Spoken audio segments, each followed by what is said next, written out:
go to the phones. My man. Met him last summer. Let's see, when I met Mike Cushing last year, he was actually rubbing down a horse in the stall, as I recall. I wonder if he remembers that's how we met. I was walking through the paddock, and there he was. I'm saying, wait, this is the president of the Maine Harness Horsemen's Association, and he's rubbing down a horse. He does it all. He does it all. Of course, he trains, too. His wife's a trainer, and Charlene, and he's a great guy, great couple, great man. Does a good job up there, and his name is Mike Cushing. Hello, Mike. Hey, Coach, how are you doing today? I'm doing great. Did I get everything pretty right on the money, didn't I? You got it pretty accurate. You caught me at work, for sure. I caught you. That's doing what we love. Doing what we love. You're right. And, of course, Cumberland Raceway, who I told the folks, yes, you can wager down here in Connecticut, New Haven, Sports Haven, yes, on Cumberland Raceway. And you can watch the races on the Bird and on the website, on mywinners.com down here. Had a pretty good opening day, Mike, and I'll tell you what, purses are a lot higher this year, I've noticed, too. Pretty good. That's a great job. Yeah, no, we're very satisfied. Both the main tracks, first tracks, Cumberland that you mentioned, Coach, and Bangor, both have announced that the purses are elevated 7% this year over last year. Wow. And yes, yesterday was a very good opening day. In spite of the inclement weather, we had some good racing. Our handle was up 20-something thousand yesterday over what our average was last year. So it was a very good start to our season, no question about it. Yeah, and today, of course, post time at Cumberland Raceway today is 3 o'clock, right? Yeah, every now through July 23rd, every Friday and Saturday at 3 p.m. My son, we come up there in August. He told me that. Why is the meet ending early at Cumberland? We're going to have to go to one of the fairs now when we're there. Not that I don't mind, but I mean when we get up there. You're ending it. I know you're going to be between Plain Ridge, Bangor, and Cumberland. You've exhausted every day of the week, right? That's how it goes for us here in New England with our circuit. The way it goes, right? We start here. There's no racing in New England in January, February, or March. Okay. Then we start out with 2 days at Cumberland, and by the time we get to the first week of May, we're at 2 days Cumberland, 2 days in Bangor, and 3 days at Plainridge, hitting every day of the week. So we go from 0 to 100 real quick. Yeah, and it's just a good relationship you have between. Obviously, Bangor being up there with you in Maine, and Plain Ridge, it's a good working relationship. So you divide these days up like this. You have a good relationship with Plain Ridge as well as Bangor? Yeah, excellent relationship. Bangor and Plain Ridge is both the parent company to both of them is Penn National Gaming and Penn National and First Tracks, which is operated by a company, Black Bear, and Michael Tinchet. They have a great relationship with all the Penn tracks, and we work well together to get a schedule that tries to get the most out of every track and not exhaust any of them, but yet keep everybody with somewhat of a decent horse supply to keep us going. Now, you usually, and you did this last year because you felt that maybe the fairs were getting somewhat, I don't know how to put it, snubbed a little bit or not getting their due, their due here. So you basically stop, and then you just have the racing at the fairs, especially end of July and then August. I know you run with those fairs for a few weeks to give them more. Did that work last year, just doing just the fairs circuit in Maine? I think that it did, Coach. We had a little bit of better attendance each one, and actually the biggest reason for that is the amount of horses that we've got to call on. Oh, okay. There really isn't enough of us to say supply 2 tracks in Maine, to go with one of the 2 commercial tracks during the fairs right now, because the fairs are racing 6 or 7 days in a week. Oh, okay. And it really gets tight, but I can see the calendar. I suspect you'll see a calendar. This year's calendar is very similar to last year's. Yes, I saw that. I'm not sure it will stay that way. We've already we've lost one of the fairs that was scheduled. Which one? So which one? Northern Maine Fair.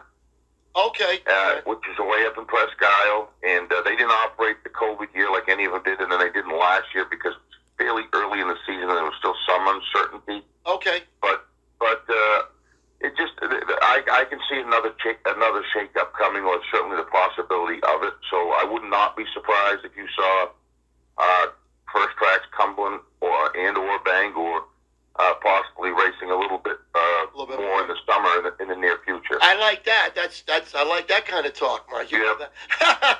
Yeah, no, it is. But there's not the experience at our main fairs are fantastic, but everything evolves, Coach. You know how it is. Oh, I do. Things evolve and change. Yeah. Yep. Well, that's great. So a great first day, and you mentioned the horses and things. I'll say one thing, and Lou Severino from Sports Haven comes on in a little while, but the cast of drivers that you have up there now in Maine is second to none.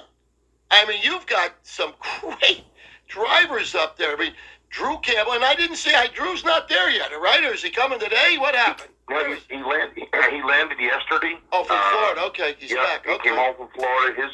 He's not going to start driving his season until Monday at Plainridge, and then after that, he'll be at every New England track that's operating every day. I saw him yesterday.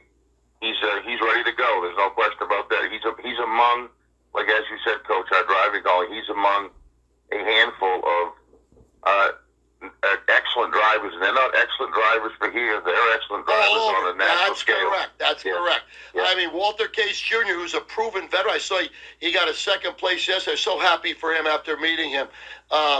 And I'm glad I. You actually got to win.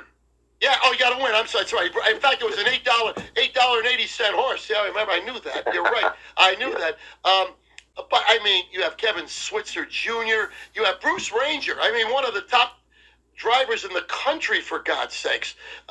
It's just a great. It makes it for better wagering, better races. I think it's great. And now you also are a trainer too. Am I right? Oh, sure. My wife and I, we together, we train. I think we've got 18 horses in training, race horses in training. So, oh, you do? Yeah. And we hit every track as well. Now, do you use a specific driver? Is Wilson your driver? Primarily, yes. He is my wife's cousin, and he's been with us as a second trainer for 15 years or so.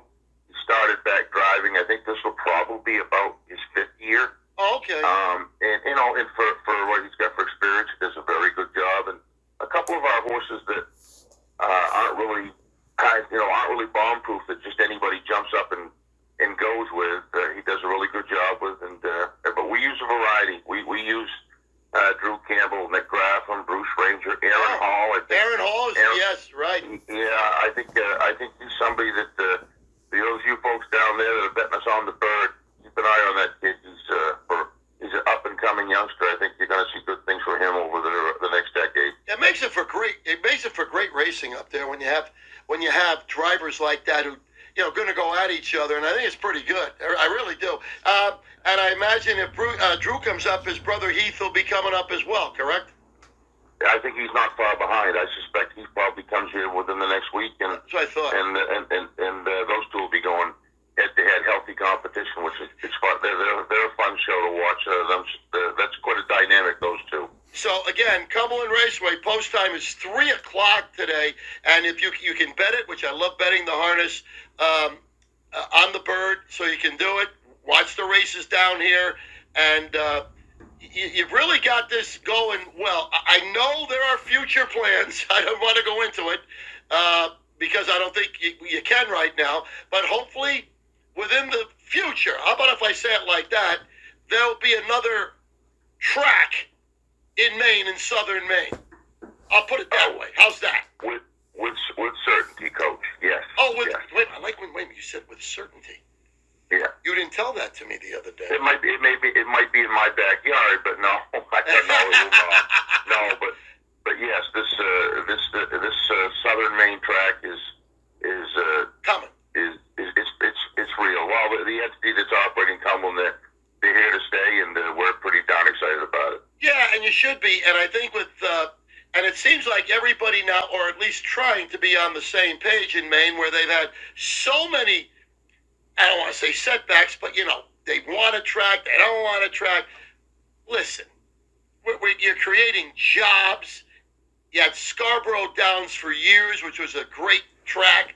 I went there, the youngster goal, we went when it was thoroughbreds, for God's sakes, and then changed over to harness, and then, of course, it was sold.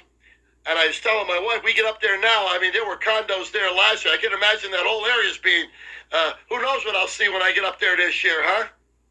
Yeah, no, I have not been down, but I know just a week or two back that there was equipment, excavators and the like, that were parked in was in the first turn. So the expansion is which is a wonderful complex that's going in for the town of Scarborough, which just, it's not, it's too bad for us to see it go. Yep. But it actually, sometimes something unfortunate has to happen for something new and exciting to take its place. Right. And I think that's the direction we're going. How has it been, Mike, basically, with the people at Cumberland and your dealings with them? Cumberland Raceway, which normally has their raceway and they have their fair as well, but working at Cumberland seems to have worked out pretty well. Yeah, no, it has worked very well. In fact, the management group that's doing it, which is actually a California-based group, right, that really have adapted to coming here and developing relationships top-notch. They have been working hand-in-hand with the Racing Commission and the fairs to try and get what fairs we can keep racing going forward to actually put out that same signal that you're seeing from Cumberland, getting it out to the same locations. Exactly. Which is really a team effort, because it's really, they're doing it because they want Maine racing to be the best it can be, and part of that is if you're going to be Bangor does their job well, as does Cumberland. So we've got to get everybody up on the same status, so to speak. Because as you mentioned, when you talk about, geez, I hate to see Cumberland shut down like it does. Right. We need to keep a momentum so there's a main product, no matter where it's being raced. I agree with that. That's a good point. It looks somewhat similar on the screen. It's a good product. It's the same drivers, the same horses, and you need to. It's New England, so you're probably not going to get 12 months, but we really need to get to where we're at.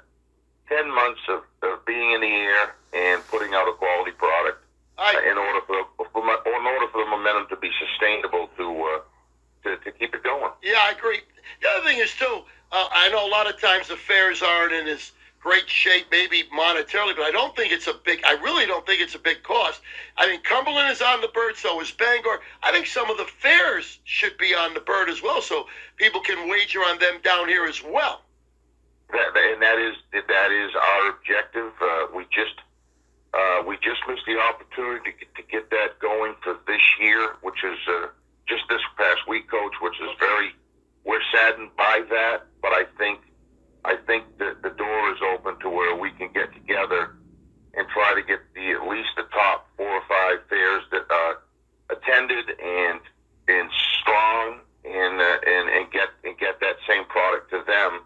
Or basically get their product to you. That's it, yes. To get that with the same quality.